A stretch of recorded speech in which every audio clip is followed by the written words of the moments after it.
A proud employer and a humiliated maid face silent judgment inside a house. A twist was coming that no one expected. "Maria, can you come here for a minute?" Helena called loudly. Maria wiped her hands on her apron and walked to the door quietly. "Yes, ma'am?" she asked softly. Helena sat on the couch with crossed legs and an irritated expression. "I lost a gold bracelet, a gift from my mother. It disappeared from my bedroom," she added dramatically. Maria swallowed hard before speaking. "I'm sorry, ma'am. Would you like help searching?" "I don't need help," Helena snapped quickly. "Only you and I enter my room and I don't steal from myself," she added coldly. Maria lowered her eyes in shock. "Are you saying that I—" she whispered. "I'm not saying it," Helena replied. "I'm suspecting it. And suspicion is already too much," she added sharply, "for someone who eats and sleeps in my house." Maria clasped her trembling hands together. "I've never stolen anything in my life," she insisted. "That's what everyone says," Helena answered dryly. "If you return it today, I'll stay quiet. If not, don't come back tomorrow," she warned. A heavy silence fell between the two women. "I didn't take it, ma'am," Maria repeated sadly.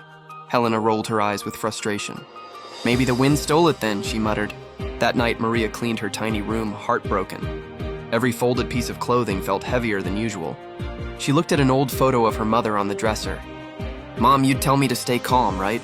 she whispered. "But this really hurts," she said softly. The next morning, the house felt different. The cook whispered to the gardener in the hallway. Helena's daughter Julia stared at Maria without speaking. "Good morning," Maria tried gently. No one responded to her greeting. Helena appeared on the stairs with crossed arms. "Don't act normal, Maria," she said coldly. "I still haven't found the bracelet." "I can help you search again, ma'am," Maria offered. "Enough," Helena interrupted immediately. "Today is your last day here. And you should feel ashamed," she added harshly. The words hurt more than shouting ever could. "If you think I'm a thief," Maria said softly, "there's nothing left for me to say." "Perfect," Helena replied with satisfaction. "Clean the kitchen and then leave. I'll deposit your payment later," she added. Maria turned away, holding back tears. She heard laughing and whispering in the hallway. "Thief," someone murmured behind her back. "The quiet ones are always the worst," another said. Maria pretended not to hear any of it. Hours later, she knocked on the living room door. "Ma'am, I've finished," she said politely. Helena didn't look up from her phone. "You can go," she said coldly and leave the key on the table. Maria walked slowly to the table in silence. She placed the key down gently and breathed deeply. "Thank you for the opportunity," she said softly. "Despite everything, I wish peace for this home." Helena smirked and laughed quietly. "Peace and drama don't match, Maria," she replied. "And don't make a scene," she warned. Maria nodded, grabbed her simple bag, and left. At the gate, she looked back at the house one last time. Inside, Julia ran upstairs angrily to her mother.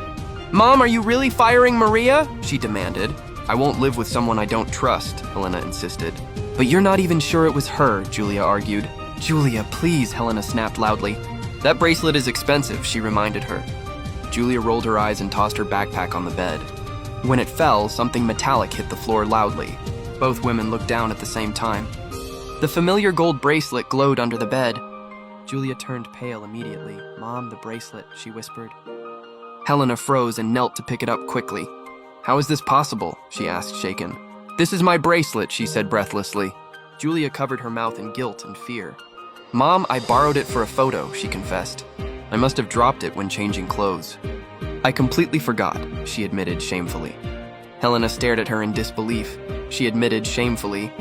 Helena stared at her in disbelief. "So Maria left this house innocent?" she whispered.